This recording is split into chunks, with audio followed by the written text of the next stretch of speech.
बिस्मिल्लाहिर्रहमानिर्रहीम। ये हमारा एक न्यूमेरिकल प्रॉब्लम है स्टेशन वेव्स का ऑन द स्ट्रिंग। ये मैं पहले लिख रहा हूँ क्योंकि मैं क्लास का तासुर दे रहा हूँ, तो पहले मैं लिख के नहीं रखता। टाइम काफ़ी लोग कहते हैं कि सर लिख के रखें, लेकिन वो मुझे अच्छा नहीं लगता। तो उसी वक्त करता हूँ तो बच्चों को समझ भी आ जाती है। Stationary wave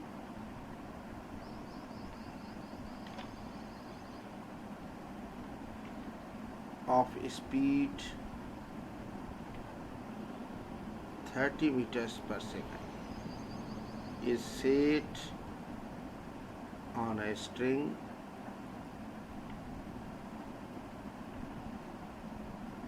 such that it vibrates in third harmonic.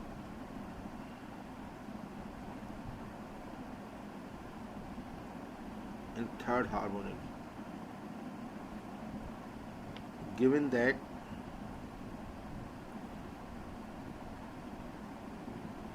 the string is plugged on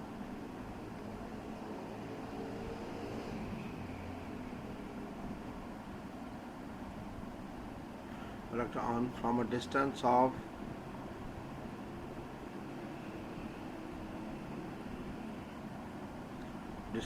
50.0 centimeter from one end. The first part है calculate the minimum length of the string.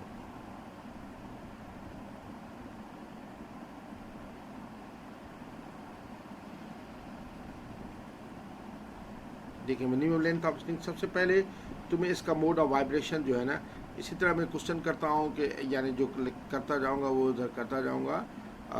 सबसे पहले तो मैं इसका यानी इसका मोड ऑफ वाइब्रेशन निकालूंगा, फिर आपको समझाऊंगा। देखें ये अगर ये फिक्स पॉइंट है, ये स्ट्रिंग है। अगर ये स्ट्रिंग है सारी टाइम थोड़ी सी इधर उधर हो जाती है। अच्छा, अगर इस पर अब थर्ड हार्मोनिक है। थर्ड हार्मोनिक का मकसद इसमें 3 लूप्स बनेंगे, मैं पहले समझा चुका हूँ। 3 लूप्स बनेंगे, तो ये इस तरीके से पहले लूप बना के देखते हैं क्या आती है सूरत हाल। ये एक वेव ऐसे जाएगी और दूसरी वेव जो है ऐसे रिफ्लेक्ट हो गए, ऐसे रिफ्लेक्ट हो गए, इस तरीके से जा रही है।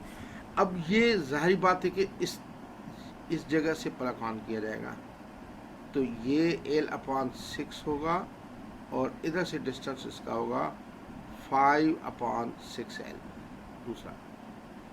तो मैं या तो रखूँगा L/6 जो है वो 50 सेंटीमीटर के, या तो रखूँगा 5L/6 जो है वो 50 सेंटीमीटर के। इससे आएगा L = 300 सेंटीमीटर। इससे L आएगा 6 × 50/5 जगह 60 centimetre.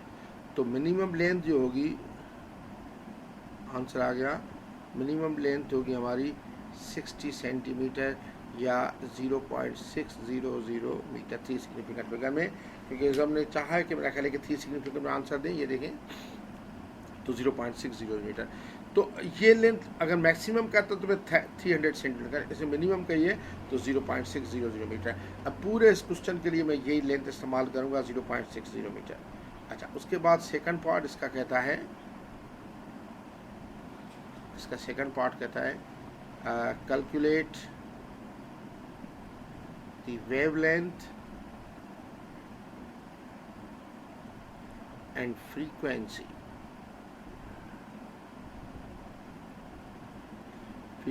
Of the wave. Stationary wave की वही फ्रीक्वेंसी वेवलेंथ होती है जो one of the travelling waves होती है। तो इसमें देखें या तो इसमें मैं बेसिकली जब एल आ गया, वी मिला हुआ है, तो 2 मेथड है, या तो मैं फार्मूला की तरफ जाऊं या मेथड की तरफ जाऊं। अगर फार्मूला की तरफ जाऊंगा तो ये इस तरीके से करूंगा, फार्मूला से, और ये मेथड से। मैं दोनों तरीके से कर रहा हूँ, फार्मूला से, मेथड से। अब देखिए मैं सबसे पहले आपको मेथड से करके दिखाता हूँ। देखिए इसमें जो है ये देखें, ये नोड है N1, ये A1, ये N2, ये A2, ये N3, ये A3 और ये N4। देखिए NA कितने 1 2 3 4 5 6 NA है। तो बेसिकली मैं इस तरह लिखता हूँ 6 NA जो है वो है बराबर 0.600 के, जो लेंथ आई है स्ट्रिंग की। तो 6 NA में होता है लैम्डा अपॉन 4 इज इक्वल 0.6 के। इसमें नोटेशन देने की जरूरत नहीं कि लैम्डा 3 या जो कुछ है फॉर्मूला।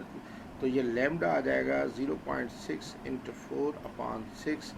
तो ये लैम्डा आ जाएगा, लैम्डा आ रहा है 0.400 मीटर्स के। लैम्डा आ गया। अब आप फ्रीक्वेंसी मैल्यूम करें, v इज इक्वल होता है एफ लैम्डा के। तो इधर मैं कर रहा हूँ, चलो एफ इज इक्वल हो जाएगा v अपॉन लैम्डा। तो एफ आ जाएगा, v वेलासिटी है 30 अपॉन लैम्डा है 0.400। तो फ्रीक्वेंसी आ जाएगा, इसे कैलकुलेट करें, फ्रीक्वेंसी आ रही है 75 हर्ट्ज। यानी ये ह्यूमन ईयर सुन भी सकता है, ह्यूमन ईयर, क्योंकि ह्यूमन ईयर जो है वो 20 हर्ट्ज से 20 किलो हर्ट्ज तक सुनता है।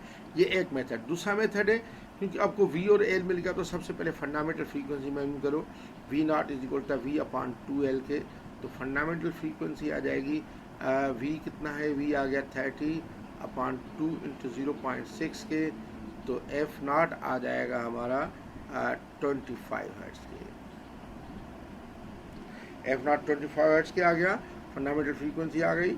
अच्छा, अब देखें कि फंडामेंटल फ्रीक्वेंसी के बाद आप इसका जो है थर्ड हार्मोनिक का फ्रीक्वेंसी मैल्यूम करें, तो होगा 3F0 फार्मूला है हमारा। तो 3 इंटू F0 25 हर्ट्ज, तो ये हो जाएगा 75 हर्ट्ज। फ्रीक्वेंसी मिल गई। तो बाकी आप वेवलेंथ मैल्यूम करेंगे। वेवलेंथ जो है आपका v इज इक्वल होता है एफ लैम्डा के। तो लैम्डा आ जाएगा v अपॉन एफ के। तो लैम्डा आ जाएगा, v की वैल्यू है 30 अपॉन 75। 30 अपॉन 75 करेंगे, 30 डिवाइडेड बाई 75, तो ये आपका जो है वेवलेंथ मिल जाएगा 0.400 मीटर्स के। तो ये आप 30 अपॉन 75 डिवाइड करके आप कंफर्म कर सकते हैं। 30 डिवाइडेड बाई 75 में कंफर्म कर रहा हूँ 0.40 मीटर की। अच्छा, अब मिसाल के तौर पर एक और पार्ट इसका मैं कर रहा हूँ। एक और इसका पार्ट है कि आपको कह रहा है कि calculate the frequency, second part, ये third part, calculate the frequency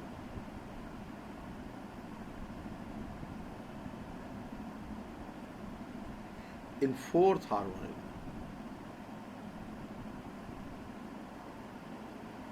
fourth harmonic. अब हमें फंडामेंटल फ्रीक्वेंसी मिल चुकी है कि 25 हर्ट्ज है। तो फ्रीक्वेंसी इन फोर्थ हार्मोनिक होगी 4F0 के। तो 4 इंटू F0 हो जाएगा 25, तो यह आ जाएगा 100 हर्ट्ज के। Calculate frequency in fourth harmonic. उसके बाद ये कहता है fourth part, suppose fourth part इसका है कैलकुलेट द फ्रीक्वेंसी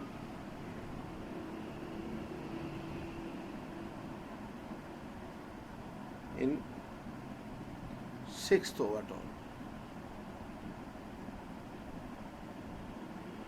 अब देखिए ओवरटोन के लिए हम ये करेंगे कि हमारे ये है F0, 2F0, 3F0, 4F0, 5F0, 6F0, 7F0, 8F0, इस तरह। अब ओवरटोन इधर से शुरू होते हैं, ये 1, ये 2, ये 3, ये 4, ये 5, ये 6। तो फ्रीक्वेंसी सिक्स ओवरटोन हो जाएगी F is equal 7F0। F0 की वैल्यू हमें पता है 7 इंटू 25, 7 इंटू 25 ये हो जाएगा 175 हर्ट्ज। तो इस तरीके से हमने ये फ्रीक्वेंसीज और वेवलेंथ मैल्यूम की, अगर वेवलेंथ भी कहता है तो आप वेवलेंथ भी